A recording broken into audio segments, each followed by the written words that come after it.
Hey everybody, welcome back to more worst Pokemon for each type for every generation here on Wigs Gaming.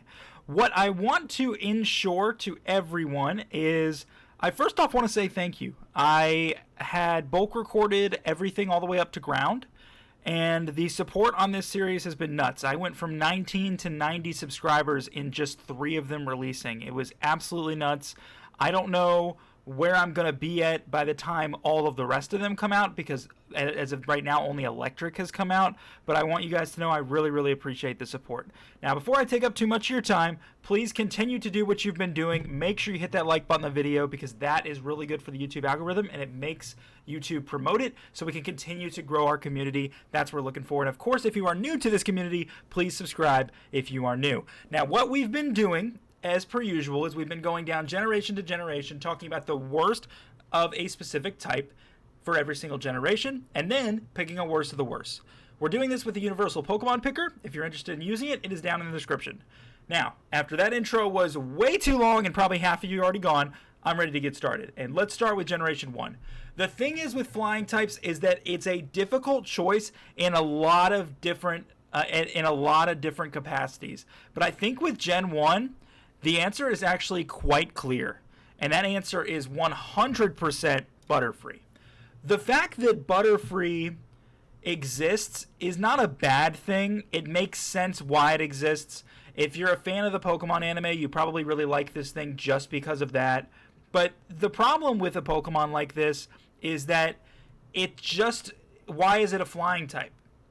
What flying type moves does this thing get in Generation 1? I'll tell you what it gets. It gets Gust. It gets Gust, and that's it.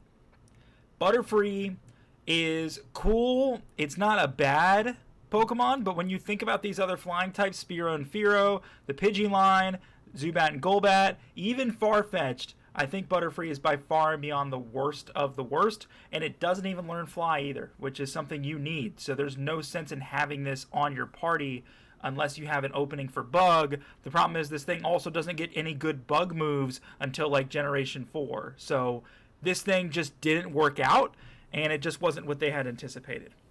Now for Generation 2, I think we have to give the same answer that we did for Grass. No, we are not going to give the same answer that we did for Grass. We're not, and I'll tell you why. This right here is why. The fact that this is even a Pokemon angers me. This thing is one of the worst things I've ever seen. Every single time I do a randomized Nuzlocke, I somehow end up with one of these, no matter what happens. This thing doesn't get any good moves. It doesn't get any good stats. It uses Light Screen and Reflect, and that's like the only 2 things you can really make it useful for. And then it evolves into basically a bigger version of it that also still has bad stats, that also still has a horrible bug flying typing. It is absolutely garbage. I really wanted to put Hoppip again, but I can't. Lediba should not be in the game. If you like Lediba, I want to know in the comments down below, because I guarantee it, no one's going to put it down there unless they're trolling me. I need proof that you like Lediba, okay? I need actual proof that you like that Pokemon, okay? Because I will not believe you. This Pokemon is atrociously trash. Atrociously trash. Now, Gen 3. This is where answers get a little bit easier, in my opinion. Because there is one Gen 3 Pokemon that's not like the others. And that is Masquerain. One thing I really was disappointed about is that it evolved into a Bug Flying and it lost its Bug Water typing. But beyond that, Beautifly is obviously here, but Beautifly is a lot better than Butterfree because this is Generation 3. Beautifly gets Silver Wind by level up, and nowadays it even gets Quiver Dance. You can make a Beautifly work super well. Beyond all that, Wingull and Pelipper obviously have a weakness to Electric, but they're actually, in their own right, pretty strong. Tropius I love. Obviously, Altaria and Swablu are great, and Tailo and Swellow are super fast. Ninjask, one of the fastest Pokemon in the game, and then you can't question these two. It has to be Masquerain. I think Beautifly is a lot stronger than people remember it being, but Masquerain, like, this is a Pokemon, like, you catch a Surskit early in the game, and you never evolve the Surskit, because you just don't care. Like, You just don't care. You don't evolve the Surskit. Why do you bother to evolve the Surskit? You just don't care. But even if you do evolve it and you notice that you lose your water typing, you're like, okay, this is terrible. Because you got to remember, bug types were not cool until like Gen 6. No one liked bug types. They were notoriously known for just being weak little pieces of crap until Gen 6. So, and so that's just how things have to be. There's nothing you can do about it. Now, Generation 4, I got to look at my options here. This is hard. This is hard. Because this is when bug types started to get better. Again, Mothim is actually not bad. Combee and Vespiquen are not horrible. I put Chatot on my normal type list. And I don't like repeating. But it's not good. It's not good. And I want to give a shout out to a specific person in the comments. I apologize, I don't remember your name. But you told me something that I didn't know about Chatot. Chatot's signature ability, Chatter, was linked up at the time to the DS microphone. Meaning that you had a certain amount of power if you were loud enough in the microphone. So, one, that's not usable anymore. I'm sure they've changed the move, or if they haven't, they've just removed it. But that's just atrociously trash. And I really don't know why this Pokemon even still exists, because I don't think they've added it to any of the Switch games. And I know it was in the 3DS games, but did anyone actually play them and use... Or sorry, of course people played them. That's not the word I was looking for. I played them too. Did anyone actually use a Chatot, though? Did anybody think, oh, a Chatot? You know? Like, I've had times in Pokemon Showdown where I've been forced to use one. But even then, that's not really what we're looking for. Not at all. That is a garbage Pokemon. Generation 5. Ooh. Ooh. Ooh. You know what? I think we have to go with Swoobat. So, Woobat and Swoobat, my problem with them is that I thought it was really cool that they were flying and psychic. I thought it was really awesome. Unfortunately, obviously their design just gives you nightmares. I mean, if you look at this thing, you look at Woobat. Woobat was unique. Woobat was cool. Like, this thing was like, okay, it's a psychic bat. I don't know why its head looks like that, but its ability, it has heart stamp, and there's a heart on its nose. Like, a lot of that made sense to me. A lot of that came together for me. But the rest of it is just, okay, what are we looking at when you evolve into this? And my biggest problem is that when I had a Woobat, I had high expectations. Again, flying and psychic. This is a really unique type. This has never been done before. This is awesome. And then what happened was it looked like this. And it was super weak. And it was a special attacker.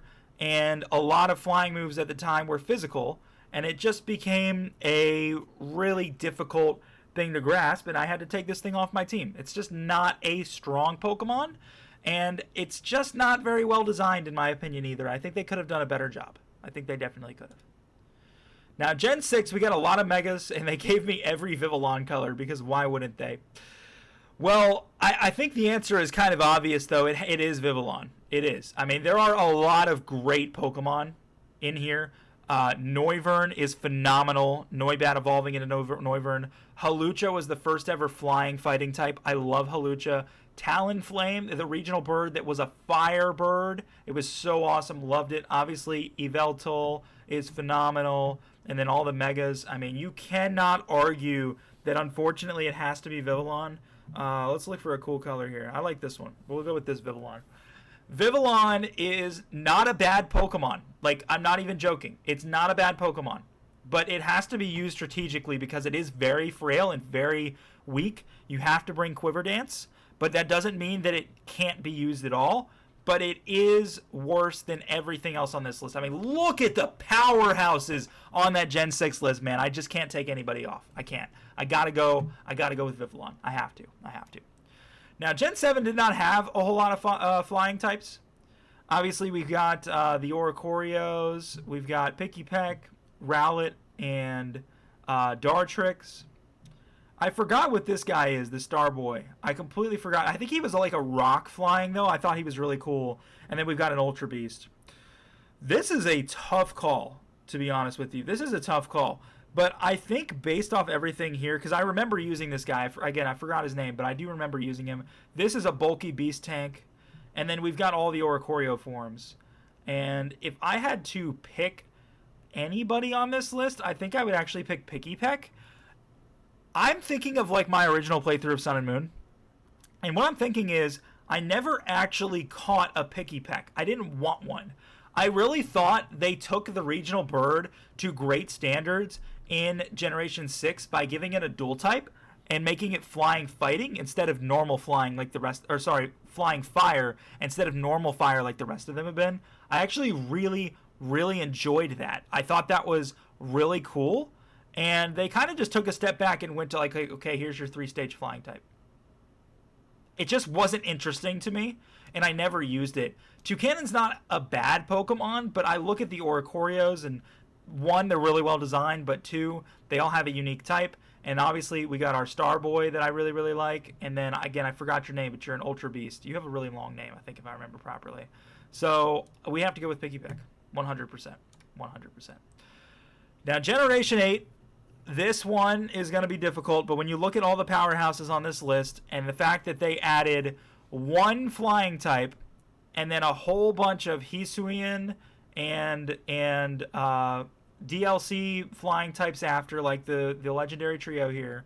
The only flying type they legitimately added into Sword and Shield was Rookidee. I love Corviknight. I like Corvisquire. But this is the only flying type they added into the game before DLC. And even when you look at the DLC, even when you look at the Hisuian forms, it doesn't matter. This is the strongest thing by far and beyond. This is the weakest thing. These are all powerhouses.